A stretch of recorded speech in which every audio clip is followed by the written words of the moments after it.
الحمد للہ والصلاة والسلام علی رسول اللہ اما بعد۔ ماہ محرم الحرام بہت ہی عظمت اور فضیلت والا مہینہ ہے۔ اللہ رب العزت والجلال نے اس مہینے کو روز اول ہی سے عظمت و فضیلت عطا فرمائی ہے۔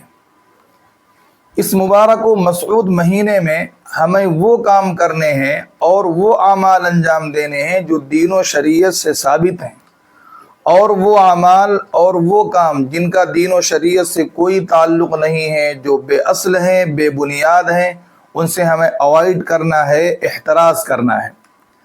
ایسے کام جو دین و شریعت سے ثابت ہیں اور جو ہمیں اس مہینے میں کرنے ہیں وہ 5 ہیں۔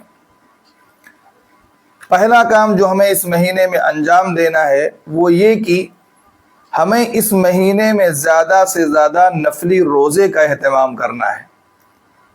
سرور کائنات محمد عربی صلی اللہ علیہ وسلم نے ارشاد فرمایا، افضل الصیام بعد رمضان شہر اللہ المحرم۔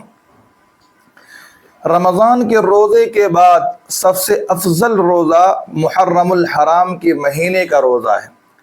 اور آگے اللہ کے نبی صلی اللہ علیہ وسلم نے ایک مثال دے کر ہم کو سمجھایا کہ جس طرح فرض نماز کے بعد سب سے افضل نماز تہجد کی نماز ہے، بعینہ اسی طرح فرض روزے یعنی رمضان کے روزے کے بعد سب سے افضل روزہ محرم الحرام کے مہینے کا روزہ ہے۔ دوسرا کام جو اس مہینے میں انجام دینا ہے وہ یہ کہ ہمیں عاشوراء یعنی 10ویں محرم کا روزہ رکھنا ہے۔ مگر یہاں پر یہ بات ذہن نشیں رہے کہ صرف 10ویں محرم کا روزہ نہیں رکھنا ہے، بلکہ 10ویں محرم کے ساتھ ایک دن کا روزہ ہمیں اور ملانا ہے۔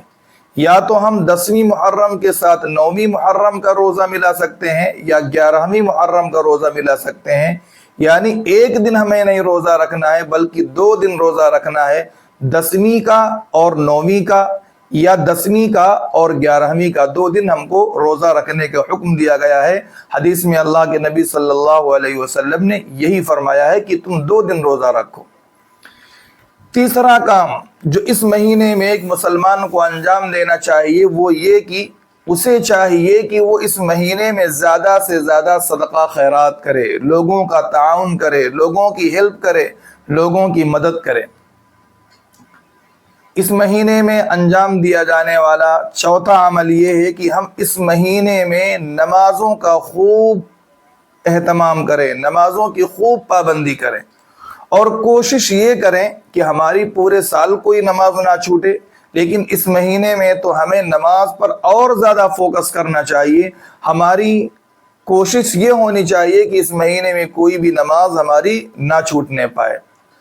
اور 5واں اور آخری کام جو سب سے اہم ہے جو ہمیں اس مہینے میں کرنا ہے کہ ہم پوری کوشش یہ کریں کہ ہم اس مہینے میں اپنے آپ کو گناہوں سے دور رکھیں، صغیرہ گناہوں سے بھی دور رکھیں، کبیرہ گناہوں سے بھی دور رکھیں۔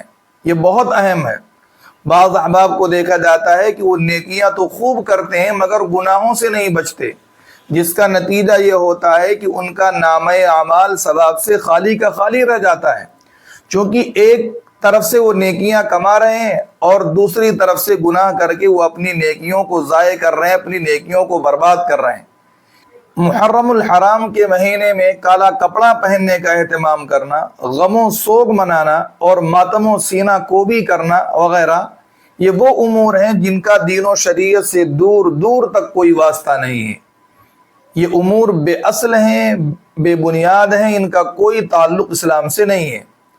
اسی طرح بعض مسلمانوں کو اور کلمہ گو بھائیوں کو دیکھا جاتا ہے کہ وہ اس مہینے میں شادی بیاہ وغیرہ کی تقریب منعقد نہیں کرتے۔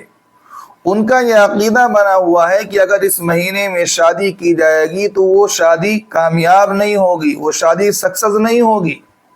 یہ ان کا عقیدہ ہے، وہ اس مہینے کو منحوس سمجھتے ہیں۔ تو میں آپ کو بتاتا چلوں کہ سرور کائنات محمد عربی صلی اللہ علیہ وسلم نے حضرت فاطمہ رضی اللہ تعالی عنہا کا نکاح حضرت علی سے اسی مہینے میں کیا تھا، اور خود جناب نبی کریم صلی اللہ علیہ وسلم نے اپنا نکاح حضرت صفیہ رضی اللہ تعالی عنہ سے اسی مہینے میں کیا تھا۔ اگر یہ مہینہ محرم الحرام کا منحوس ہوتا، اس میں شادی بیاہ کرنے سے شادی بیاہ نہ چلتی، نہ کامیاب ہوتی، تو حضور صلی اللہ علیہ وسلم اس مہینے میں شادی اور نکاح کا عمل کیوں انجام دیتے؟ نہ محرم الحرام کا مہینہ منحوس ہے اور نہ محرم کے علاوہ دوسرے مہینے منحوس ہیں۔ ہر مہینے میں شادی بیاہ وغیرہ کی تقریب منعقد کی جا سکتی ہے، اس میں شرعاً کوئی ممانعت نہیں ہے۔ اللہ رب العزت ہمیں عمل کی توفیق عطا فرمائے۔ وآخر دعوانا ان الحمدللہ رب العالمین۔ Like, comment, and subscribe.